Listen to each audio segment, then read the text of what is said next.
The teasers dropped. The fandom went silent. Oh, yeah. A single magazine cover was supposed to be a celebration, but instead, it exposed the deepest, darkest cracks in the K-pop machine. In an instant, the entire K-pop world was turned upside down. It really was. Welcome to StarScope K-Report. Yeah. Join Eric and Minji as they ride the Hallyu wave, uncovering the biggest K-pop comebacks, shocking industry controversies, and major K-drama updates. From internet-breaking rumors to historic chart milestones, we dive deep into the world of Korean entertainment. And today's deep dive mission is, well, it's incredibly heavy. Yeah. We're utilizing a really substantial stack of sources to unpack this. We're looking at recent coverage from Koreaboo, the Sports Chosen, the Korea Herald, and we're synthesizing all of that with a pretty comprehensive academic thesis from Aalto University. All right, getting into the academics today. Yeah, exactly. The goal is to unpack this headline that is just dominating the timeline right now, which is "They're Trapped: The Dark Truth Behind Haerin's New Photoshoot." So we are moving far beyond the surface level visuals to analyze the ethical, the legal, and, the corporate realities currently trapping one of the most successful girl groups in K-pop history. We really have to start with the visuals, though, because for anyone who follows the Hallyu wave, you know that visuals aren't just an aesthetic. Right. They are the very foundation of an idol's brand. I mean, it's everything. It's their identity. Exactly. So here is the setup. Haerin from NewJeans lands her first solo magazine cover in 18 months. Which is a huge deal. A massive deal. Yeah. It's a September 2026 issue of Marie Claire Korea. She is posing with Dior perfume, surrounded by roses, looking just absolutely ethereal. Right. But domestic K-nets completely bypass the luxury styling and zoom straight in on her mouth. Like, immediately, we are dealing with the highly controversial case of the reappearing canine teeth. Yeah, the timeline of this specific detail is actually fascinating. Roughly a month prior to the Marie Claire cover, fan forums just erupted because Haerin's teeth suddenly appeared perfectly even. Her signature pointed canines were entirely missing. Which was shocking. Right, and this immediately sparked speculation that she had been subjected to laminate veneers. But then the Marie Claire promotional video drops, and those sharp feline canines are visibly back. And look, if you aren't deeply entrenched in stan culture, it might sound kind of absurd to obsess over a tooth. It probably sounds wild to outsiders. Totally wild. But you have to understand, the fans literally call her a cat. Those little pointed teeth are the anchor of her entire visual identity. Right, it's her signature. Yeah, when a company debuts a group, they curate every micro detail to make the members distinct. These small traits are quite literally the reason a fan chooses someone as their ultimate bias. So when the canines disappeared, the fandom panicked. They thought the agency had stripped away the very thing that made her unique. Which happens a lot. It does. And when the canines returned in this shoot, the relief on platforms like X and the Co was massive. The official quote on the Marie Claire social media is literally, "The cat we missed so much has appeared." Yeah. Fans were commenting things like, "It's a miracle she could go back to that look." Which really forces us to look at the underlying mechanics of K-pop beauty standards. Definitely. Which is a central focus of the Aalto University thesis by Sophia Leinonen that we're looking at today. The research documents the extreme ethical challenges within the Korean music industry regarding physical curation. Right. South Korea already has a highly normalized cosmetic procedure industry. Roughly 10% of the general population has undergone some form of alteration. 10%. But for idols, this isn't just normalized. It is an industrial mandate. The market literally demands V-line jaws, double eyelids, pale skin, and perfectly aligned dental arches.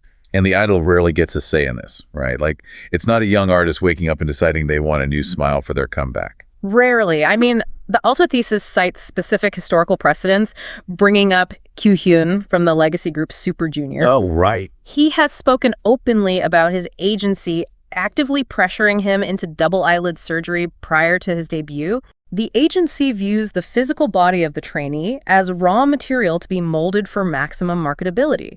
So when Haerin's teeth fluctuate between perfectly even and distinctly pointed, it exposes this really uncomfortable level of control that management exerts over the actual physical form of their artists. I want to frame this in a way that really highlights the business side of it. Okay. Think of an idol's face, like proprietary hardware. Oh, interesting. It's like when Apple suddenly changes the charging port on an iPhone.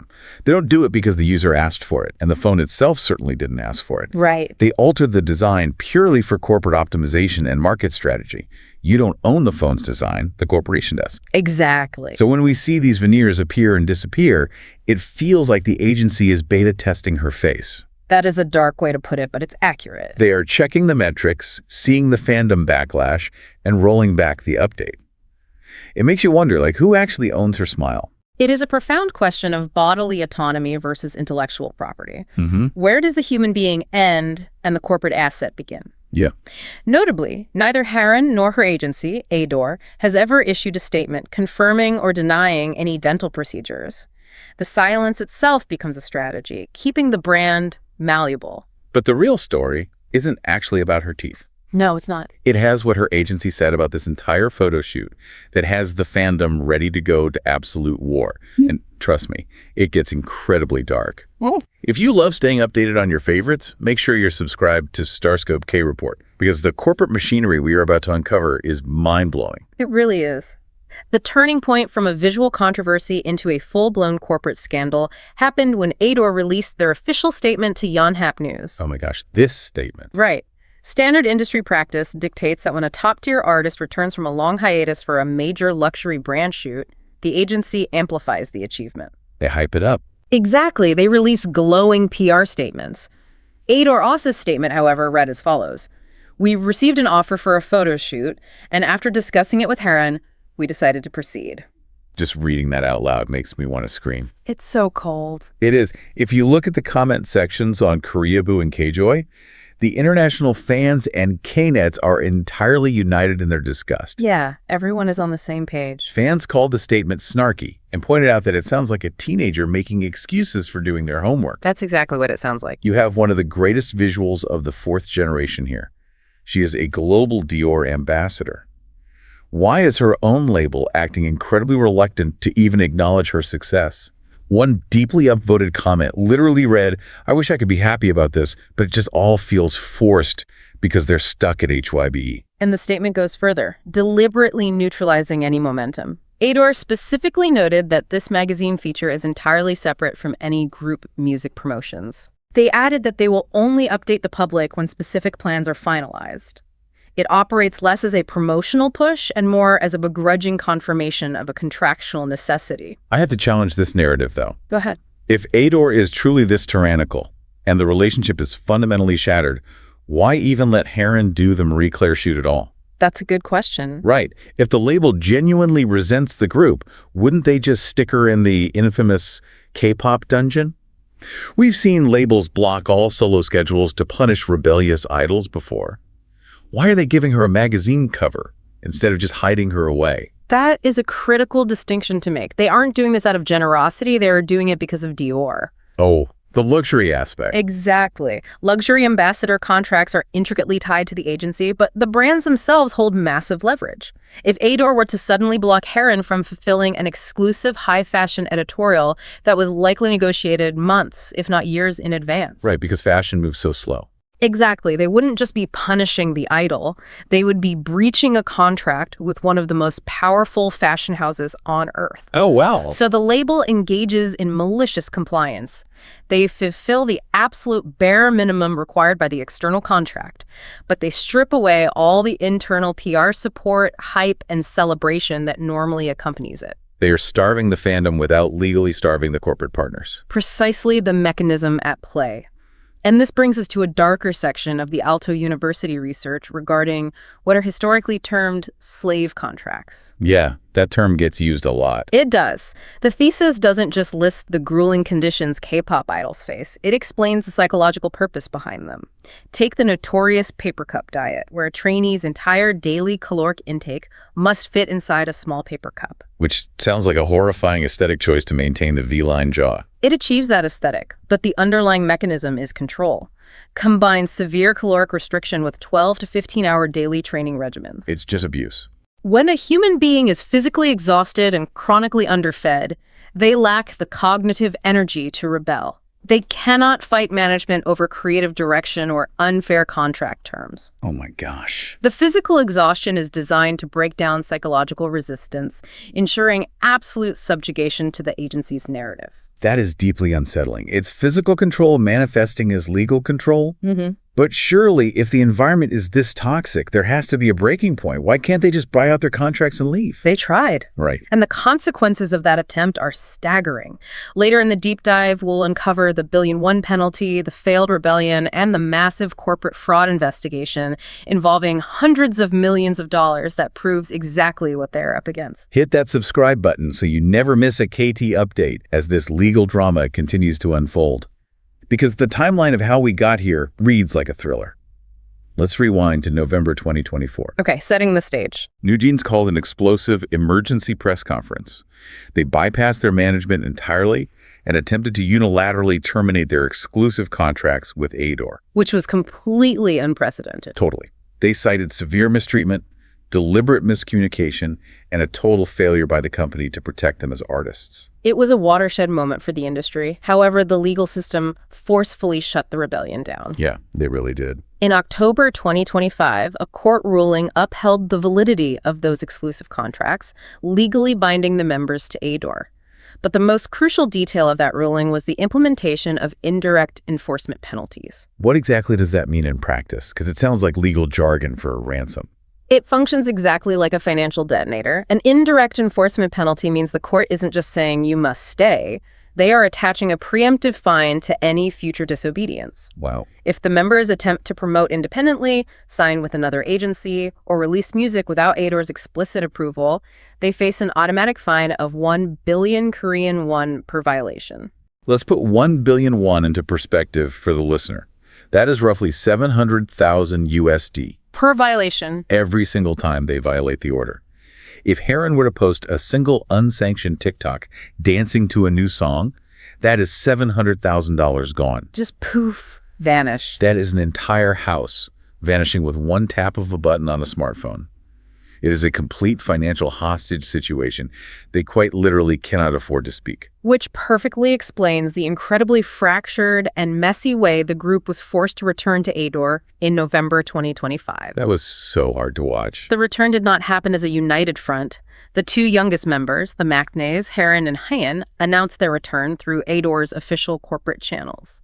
The label released a heavily sanitized statement claiming the girls had discussed the matter with their families and chose to respect the court's decision. A statement that felt entirely ghostwritten by a crisis PR team, let's be real. And then, mere hours later, the illusion of unity completely shattered.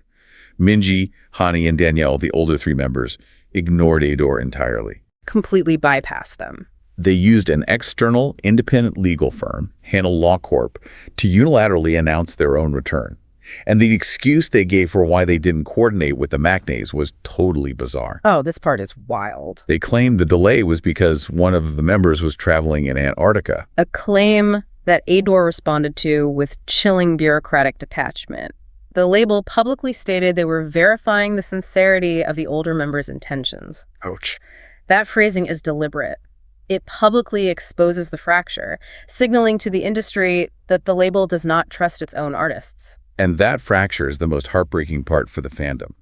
The entire K-pop ecosystem relies heavily on the illusion of the found family. Right, the sisterhood. Yes, fans desperately want to believe that the members are sisters, united against the world. But reports from the Korea Herald revealed that the division has poisoned their actual families. Minji's mother has been a vocal public supporter of the former ADOR CEO, Hee-jin. In contrast, relations between her and Hee-jin's father have completely broken down. It's so messy. You have parents fighting, legal teams divided, the members communicating through separate law firms. The parasocial fantasy is dead. The curtain has been pulled back, and the machinery is ugly. And to truly understand the gravity of their defeat, we must examine the entity they went to war against. This wasn't a localized dispute with a small music label. They challenged a monolithic corporate empire. HYBE. Exactly. A recent explosive report by Ilyo Shinman detailed how HYBE chairman Bang Si-hyuk is currently entangled in a massive fraud investigation. This is the part of the story that pivots from pop culture drama into a high-stakes financial crime documentary. Like, what exactly is the chairman accused of doing? And just to be clear, we're simply reporting what's in the Ilyo Shinmun investigation and the court filings, not taking a stance on the legal guilt here. Right, of course. We're just looking at the allegations. The central allegation is IPO manipulation. Okay, break that down for me. To understand how this works, imagine you own a rare sneaker collection.